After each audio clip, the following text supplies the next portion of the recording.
Versículo 18. Lerei a partir do versículo 30. Quero continuar a nossa conversa sobre esses 3 capítulos, sobre religião para tempos de crise, e hoje eu quero conversar sobre igreja para tempo de crise. Primeiro livro dos Reis, mesmo assentados, por favor acompanhem.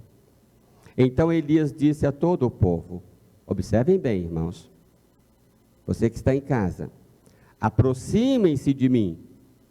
O povo aproximou-se e Elias reparou o altar do Senhor, que estava em ruínas.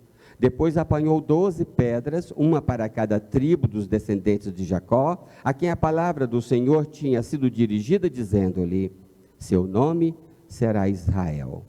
Com as pedras construiu um altar em honra ao nome do Senhor e cavou ao redor do altar uma valeta na qual poderiam ser semeadas 2 medidas de sementes. Depois arrumou a lenha, cortou o novilho em pedaços e o pôs sobre a lenha. Então lhes disse, encham de água 4 jarras grandes e derramem-na sobre o holocausto e sobre a lenha. Façam-no novamente, disse eles, e o fizeram novamente. Façam-no pela 3ª vez, ordenou, e eles o fizeram pela 3ª vez. A água escorria do altar, chegando a encher a valeta. À hora do sacrifício, o profeta Elias colocou-se à frente do altar e orou. Ó Senhor, Deus de Abraão, de Isaque e de Jacó, que hoje fique conhecido que tu és Deus em Israel, e que eu sou teu servo, e que fiz todas estas coisas por ordem tua. Responde-me, ó Senhor, responde-me, para que este povo saiba que tu, ó Senhor, és Deus, e que fazes o coração deles voltar para ti. Então o fogo do Senhor caiu e queimou completamente o holocausto, a lenha, as pedras e o chão, e também secou totalmente a água na valeta. Quando o povo viu isso, todos caíram prostrados e gritaram, o Senhor é Deus, o Senhor é Deus. Senhor, acabamos de ler a tua palavra, e pedimos que o Senhor grave-a nos nossos corações e mentes. Ó Deus, que sejamos, como fomos agora, mais e mais impactados por ela. Que ela salte aos nossos olhos, ao nosso coração, Deus, e nos encha, ó Deus, de Ti mesmo. Porque Tu estás na Tua palavra. Ó Deus, o Teu poder é revelado nela. Louvado seja o Senhor. Por Jesus é que oramos. Amém. Eu quero, meus irmãos, muito rapidamente, dizer para vocês, fiquem do lado que permanecerá. A igreja do Senhor. Fiquem do lado que prevalecerá, que continuará. Essa aqui é uma guerra sobre qual povo prevalecerá. Elias disse, aproximem-se de mim. Aproximem-se de mim. O Senhor é aquele que nos reuniu. Depois ele disse, ó Senhor, responde-me, para que eles vejam que tudo que eu fiz foi ordem tua, que o que eu estou fazendo é ordem tua. Elias representa, podemos dizer assim, a igreja. Representava a instituição. A Jezabel estava destruindo a igreja. O problema de Jezabel não era só com o Senhor, não era só instituir a igreja de Baal, era destruir a igreja, a congregação. Porque eram os profetas que dirigiam, que organizavam, fira o pastor e o rebanho se dispersa. Então Jezabel estava destruindo a comunidade do Senhor. Nosso Deus é o Deus do povo. É o Deus da assembleia, é o Deus que está nos louvores cantados, na congregação que canta.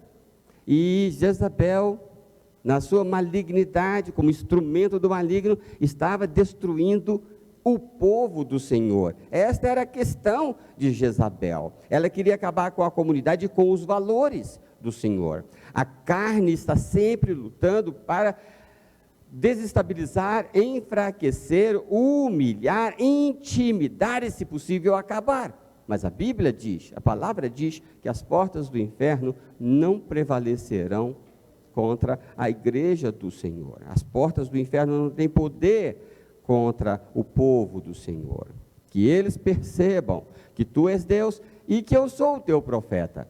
Elias poderia ter dito que eles saibam que tu és Deus. Mas você já parou para pensar que ele não parou aí? Que eles saibam que tu és Deus e que eu sou o teu servo. Elias estava interessado em ficar famoso no YouTube? Não. É porque ele representava a comunidade. Tanto que o diálogo dele com Deus vai ser sobre isso. Só eu fiquei, né? Era a questão, ele entendia, ou em algum momento entendeu que a comunidade do Senhor tinha sido destruída, aniquilada.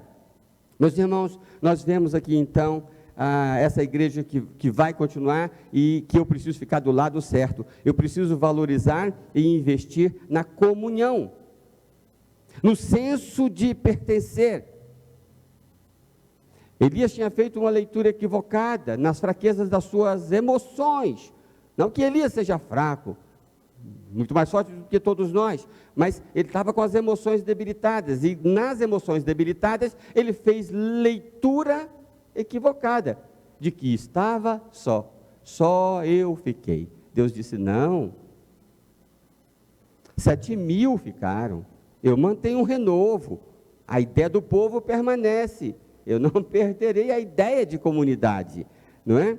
Então eu preciso sentir isto. Eu quero fazer uma pergunta ao final e já adianto aqui. O que você preferiria ficar? Sem pele, sem mente ou sem ossos? Se você estiver diante de uma situação e tiver que escolher, vamos tirar toda a sua pele ou vamos tirar a sua mente. Vai ficar bonitão, mas sem mente. Tem alguns que são assim, né? Ou ficar sem ossos. É uma escolha de Sofia, né? É difícil, né? Pois bem, a comunhão representa a nossa pele, o toque. Lembra quando Elias estava lá debaixo do pé de zimbro?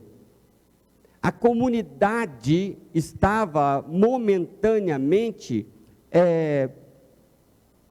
afugentada, não estava instituída, não estava se reunindo, assim como nós momentaneamente ficamos sem nos reunir por conta da pandemia. A comunidade lá era pior, porque era uma perseguição objetiva, a comunidade não estava se reunindo. Faz ou não faz falta o toque?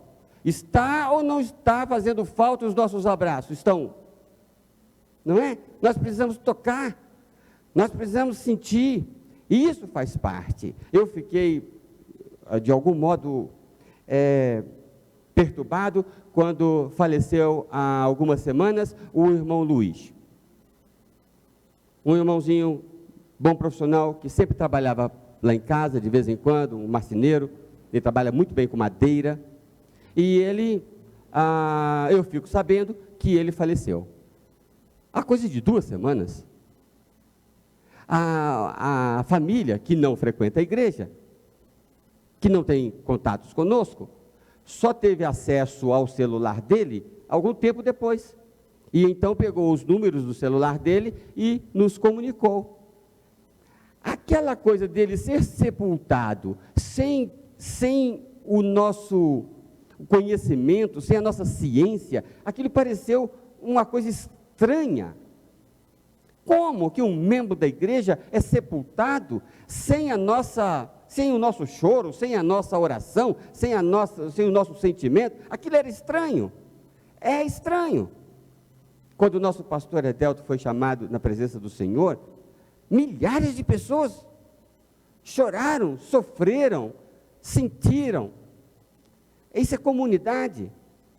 Meus irmãos, eu fiquei bastante impactado nesses últimos dias, meditando sobre a experiência de Elias. Elias estava lá embaixo de Samaria, e ele é levado lá para a Sarepta, lá no norte, mais de 200 quilômetros. Quando ele chega lá, ele encontra uma viúva que está para morrer, para fazer a última refeição e morrer. Eu vou fazer uma refeição, vou comer eu com meu filho e vou morrer. Mas Elias chega naquele momento, diga o que quiser. Para mim, na minha interpretação aqui, do grande autoridade em hebraico, isso é uma brincadeira, tá? Não sei nenhuma palavra. Então, ele foi levado por Deus para constituir uma comunidade com aquela viúva sofrida, gentia.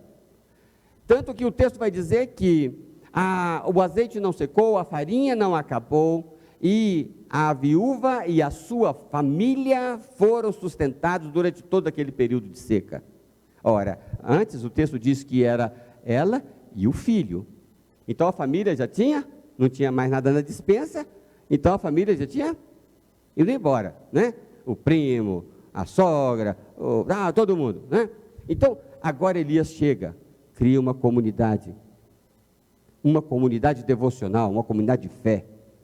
E aí, o milagre acontece naquela comunidade. Esse é o Deus que nós cremos, que nos forma em comunidade. Quando o filho daquela viúva morre, quantos filhos morreram naquele tempo? Só que o filho daquela viúva agora era a família de Eliseu. E ela vai a quem? A Eliseu, a Elias. E Elias deita sobre ele, os médicos aí talvez vão descobrir o sentido disso, mas deitou sobre ele, tocou o corpo no corpo, pele na pele. Por quê? Porque era a família, era a comunidade dele. É isso que Deus faz e ressuscita, o primeiro caso de uma ressurreição, então, na Bíblia. Então, é o contato, mas também temos que defender os valores. Aí eu invoco a ideia de mente. Jezabel não estava apenas, o principal problema de Jezabel não era a perseguição, era a sedução. O principal ponto de Jezabel era destruir os valores, as crenças. Tanto que lá no Novo Testamento, lá em Apocalipse, quando o Senhor Jesus vai invocar a imagem de Jezabel para a igreja de Laodiceia, ele vai dizer de Jezabel, aquela que seduz, aquela que introduz valores estranhos na comunidade. Ontem eu conversava com o pastor, meu Deus, o tempo já está acabando. Ontem eu conversava com um pastor, sobre um outro pastor muito inteligente, mas sobre o conceito que ele tem sobre homossexualismo. E eu falei, é muito difícil que a pessoa tenha tantas belezas, não é? Mas tenha um valor flexibilizado. É tempo da gente firmar os nossos valores. Isso tem a ver com uma mente única, uma mente que não se divide, uma mente que está aqui e lá. Então, esse texto está deixando muito claro, e essa é a ideia central de todo o episódio, termina dizendo, o próprio confronto de Elias, né? Mostra, ó Deus, quem é quem, o que é verdade e o que não é verdade. Então acontece aquele episódio ali, o fogo desce e confirma, e reafirma, e estabelece que o Senhor é Deus, e o povo reconhece, e o povo diz, o Senhor é Deus, o Senhor é Deus. Meus irmãos, tempos de crise são tempos de risco para descalçar valores, nossas convicções, o que é certo, o que é errado. E por fim, nós temos então a comunhão, o toque, ilustrado pela pele. Nós temos os valores inegociáveis, ilustrado pela mente. Nós não somos como Laodiceia, uma igreja morna, que não é nem isso e nem aquilo. Mas também nós temos que construir uma doutrina, e por doutrina eu não estou falando especificamente da ceia, do batismo, mas do corpo que dá sustentação à fé, e que é a salvação no momento em que as nossas emoções estão fragilizadas. Uma doutrina que nos dá esperança, é uma compreensão absoluta de que Deus não desiste de seu povo. E é aqui que Elias sofre. Aqui foi o ponto frágil dele. E as circunstâncias eram muito difíceis, podemos compreender, mas ele se sente só. E ele diz: eu quero morrer. É muito trabalhoso até para o Senhor lidar com uma pessoa que perde a esperança, que perde o ânimo, que perde a disposição de continuar lutando. Como lembrou meu amigo Lécio Dornas, que um amigo dele o lembrou que na luta, lá no boxe, ou nessas lutas que tem aí, perde não é quem cai. Perde a batalha é quem decide não se levantar. E Elias estava nesse ponto. Ele disse: não vou mais me levantar. Mas aí, quando a comunidade está impedida, a Bíblia inteira mostra que o próprio Deus, que Deus pessoalmente vem fazer o papel da comunidade. Você vai ver isso em Jeremias.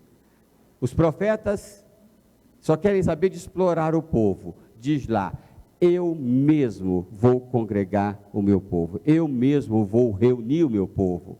A ideia de restituir, reorganizar. E então lhes darei pastores, porque a ideia, o conceito de povo, ele não desiste. O texto está cheio de demonstrações da soberania de Deus. Essa doutrina da qual estou falando pode ser ilustrada com os nossos ossos. Nós precisamos do contato físico, mas são os ossos que dão sustentação à nossa caminhada.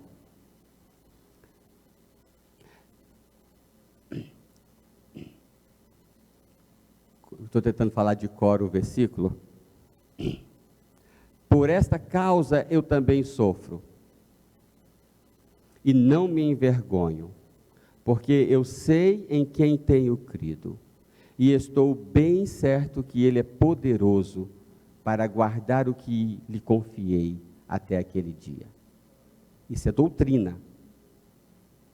É o que dá sustentação à emoção. Está tudo desmoronando. Mas eu tenho doutrina. Eu sei em quem tenho crido. Por esta causa eu também sofro. Disposição para sofrer. E não me envergonho.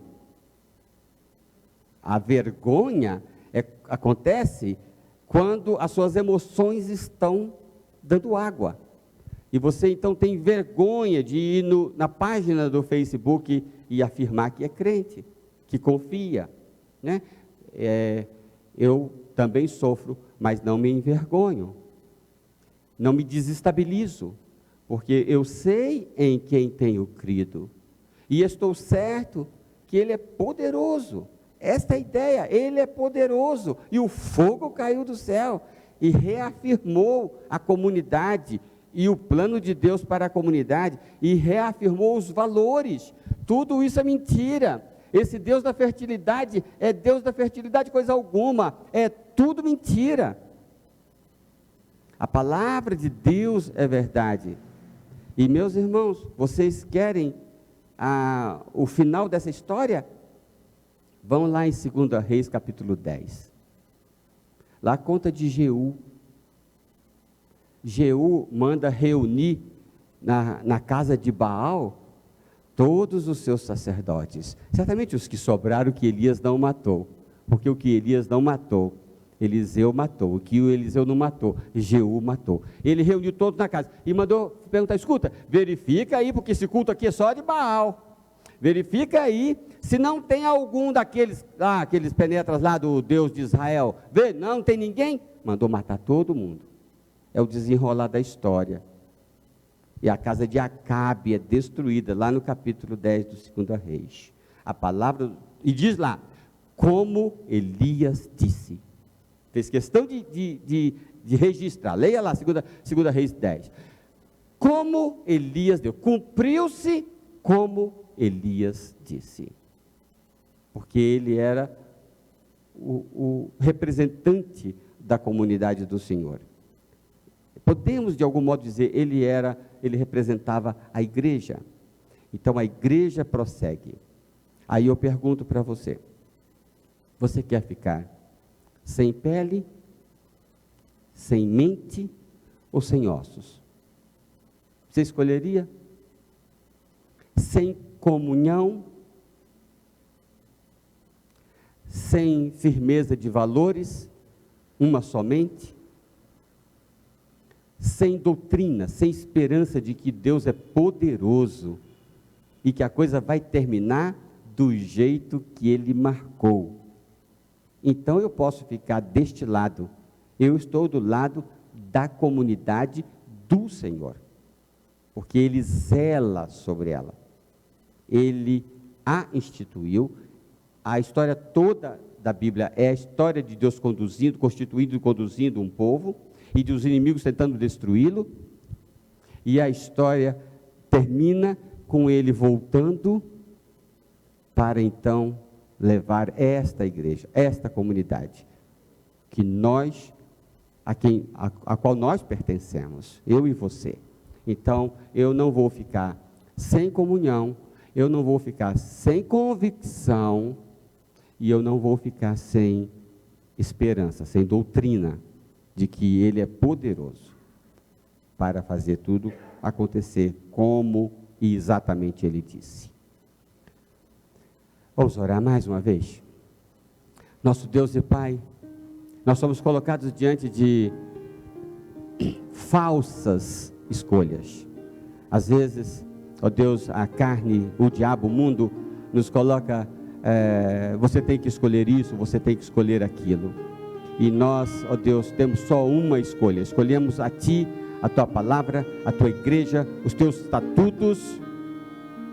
E não temos para onde ir, porque Tu tens a palavra. Ó Deus, reafirmamos a nossa fé, a nossa esperança, Senhor, em Ti. Nós aguardamos por Ti. Sabemos que podemos ser jogados em covas e tratados a água e pão. Mas nós sabemos que o Senhor reserva e preserva aqueles que são Teus. Nós oramos com o coração agradecido, em nome do Senhor Jesus. Amém, Senhor. Mais alguma coisa? Amém. Estamos caminhando para o encerramento do culto. Já quero agradecer aos irmãos que estão prestando culto também pelas redes sociais, os irmãos que estão aqui.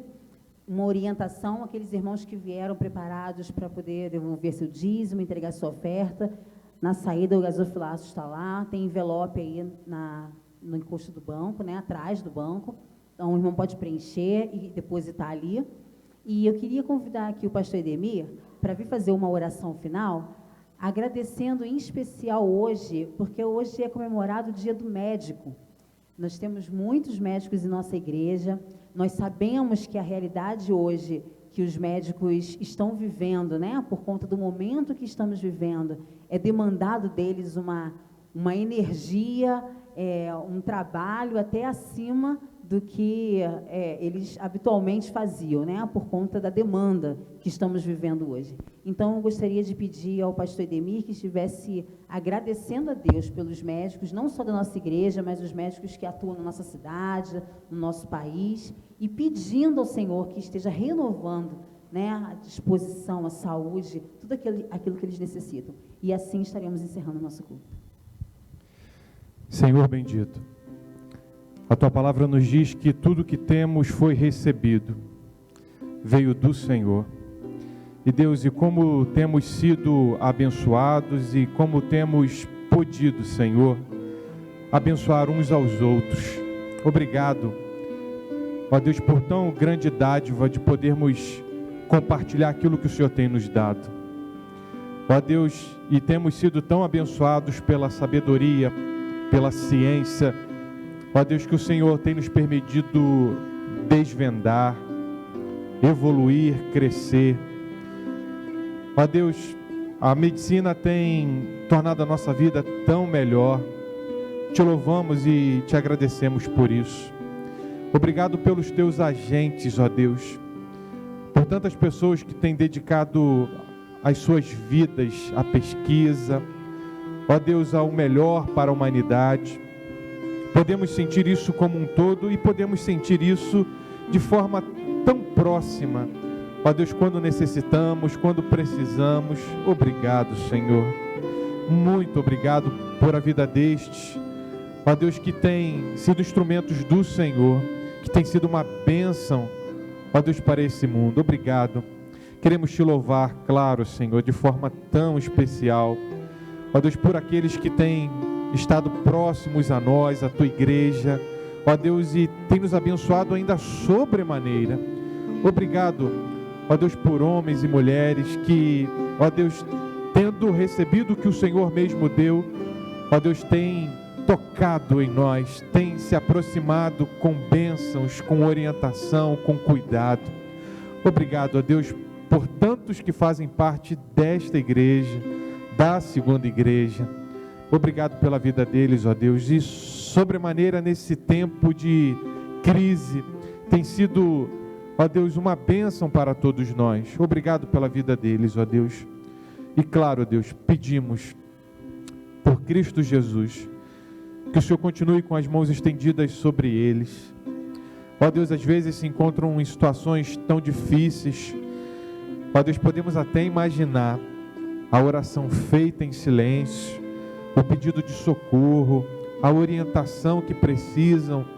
Ó Deus, a despeito de tudo que sabem, temos visto isso, Senhor, temos sido testemunhas de como esses valentes, ó Deus, têm, ó Deus, clamado ao Senhor para que possam abençoar ainda mais. Deus, os abençoe sobremaneira. Dê os recursos que eles precisam. Ó Deus, sustente as suas famílias. Ó Deus, os abençoe para que continuem crescendo, evoluindo. Ó Deus, sendo, ó Deus, canal de bênção para tantas pessoas. Ó Deus, nós te louvamos e te agradecemos. E por isso oramos em nome de Jesus.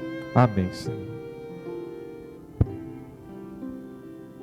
Amém. E assim encerramos o nosso culto às 19 horas. Estamos também com o culto aqui à noite. Aguardamos os irmãos também que estiverem acompanhando pelas redes sociais. Que Deus a todos abençoe.